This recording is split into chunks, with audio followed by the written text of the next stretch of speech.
All right, man.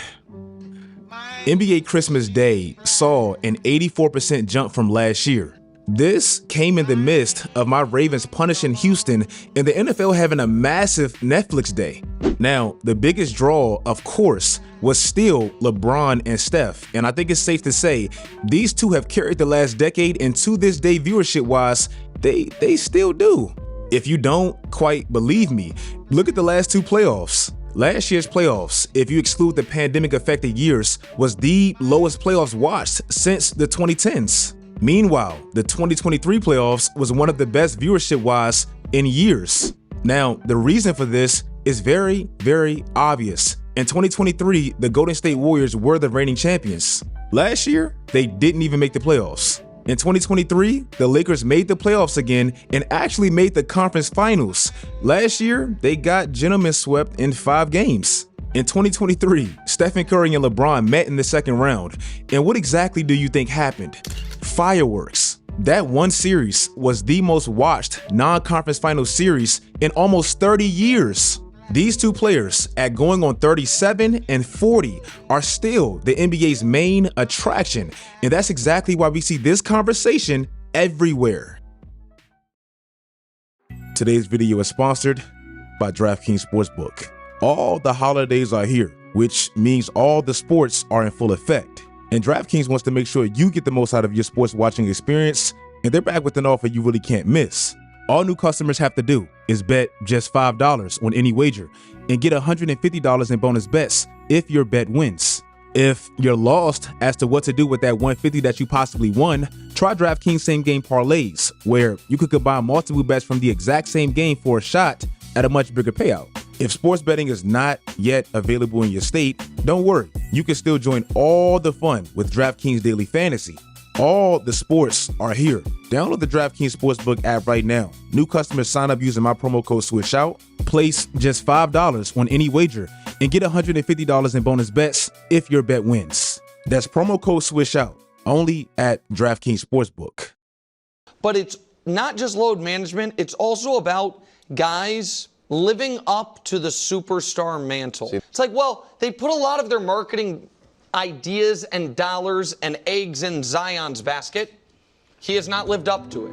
If you look at some of the most famous NBA documentaries emphasizing a specific era, they typically have one common trend.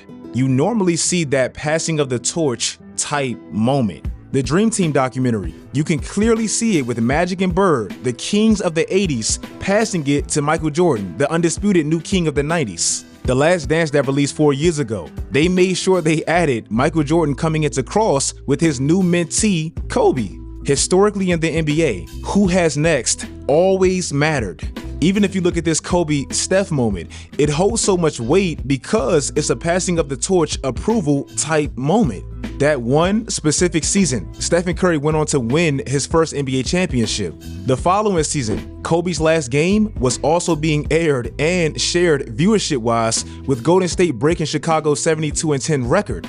That's back then when the NBA had crazy aura because we knew exactly who had next. It doesn't really feel like we have that anymore. And to me, outside of the excessive threes, that's the biggest problem. The biggest problem with the NBA now is this. Meanwhile, New Orleans, Zion Williamson in a familiar spot. And definitely this. The NBA regarding John Morant and the suspension handed down from the NBA, and he will be suspended for 25 games, according to our Adrian Wojnarowski. Oh, and most definitely this. Ben Simmons not only will not report for the start of the Sixers training camp next week, he intends to never play another game for the franchise. The NBA has a massive young star problem, and that's simply what it is. In 2016, Ben Simmons got drafted, and he was literally projected to be the next LeBron Magic archetype. But after brief success, even having the sports media say the craziest things, with Ben Simmons' name, game, and ultimately his fame, it just plateaued. This game right here was actually Ben Simmons as a rookie leading Philly to their 13th straight win against Cleveland. If Ben Simmons became what he was supposed to, imagine what this one moment would mean to NBA history. What kind of growth have you seen in Ben from the start of the season to now this game? For the first time you played him to now? I think the best teacher in life is experience, and he's, every game he's experiencing more and more, learning the game. Obviously, they're, coaching him the right way, coaching to his strengths, and he's a student of the game. Obviously, I know that probably more than you guys. I've been around him much more than even in the city. So, he's a student of the game. He wants to be great, and he's definitely showcasing that. Now, Zion Williamson, he's really the big one to me because he joined the league really at that sweet, pivotal NBA crossroads spot. And the damage he did, not seizing that opportunity and really fumbling it to historical measures, is really why the NBA looks how it looks today. At the time Zion joined the league, think about it, it was really tailor-made for him to take that next generation throne. LeBron had just missed the playoffs for like the first time in his prime. The Warriors dynasty looked to be over. Kevin Durant, who was the NBA's villain and who had just won 2 of the last 3 finals MVPs, that era was over and he was gone for like a year and a half. Russell Westbrook, who was breaking the NBA with all of these triple doubles, he went to Houston, so that was naturally going to come down a bit. And really, everything was aligned for Zion Williamson to be that next face, and he just wasn't. Think about it like this, and if you want to know why the NBA is struggling marketing-wise, this is why. Zion was drafted by the New Orleans Pelicans in 2019 with the first pick. Jackson Hayes was also in that exact same draft class, and he went to New Orleans with the 8th pick. Jackson Hayes has played 51 more games for the Pelicans than Zion Williamson has. Jackson left 2 years ago. That's quite literally the problem. Zion Williamson has been in the league now for 6 years. Literally every superstar, if you look at the NBA historically and today, they lead their team in games played, especially for the first 6 years of their career. Zion only has 40 more games played for the Pelicans than Josh Hart. Josh was only there for 2.5 years and he's been gone for 2 years. This is why I say it feels like players, specifically young players, they just don't love the game anymore. They love what it does for them, they love the lifestyle, but they don't love the game and legacy. DeAndre Ayton basically cried for that contract, that max contract in Phoenix, and after he got it, he literally disappeared. I haven't spoken to him. No, I haven't spoken to him at all. You could say, okay, well, maybe DeAndre just didn't get along with Monty Williams, and after Monty got fired by Detroit now, and Detroit looks way better, okay, maybe that's justifiable. Well, no, that's not the case at all. Listen to DeAndre Ayton's head coach now, Chauncey Billups, before he got drafted and what he had to say about him back then. If he can come close to that, this guy's going to be a Hall of Famer. Yeah, I don't disagree. I'm a big fan of this kid. But I really am a fan of this guy. I think his game really translates.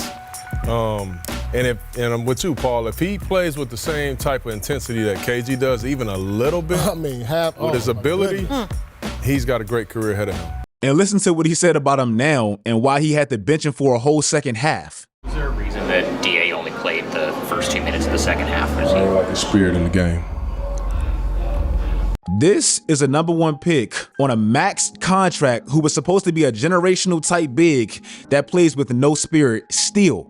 I love Ja Morant, and I think he's incredibly needed for the NBA's marketing. And to some extent, he let the NBA down.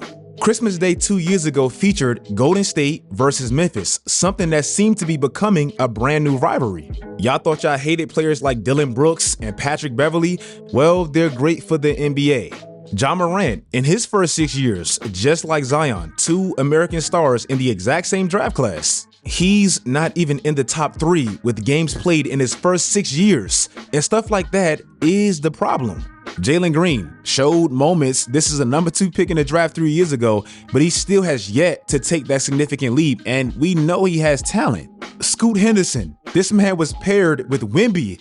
After a down year, he comes to a press conference visibly fried, and then the following season, he's injury prone, and he's gotten worse. Kind of what do you look back on about your rookie season and kind of what you learned from it? I look back at the good food that I had. Yeah. LaMelo Ball, he was once like a media darling, and I love his game.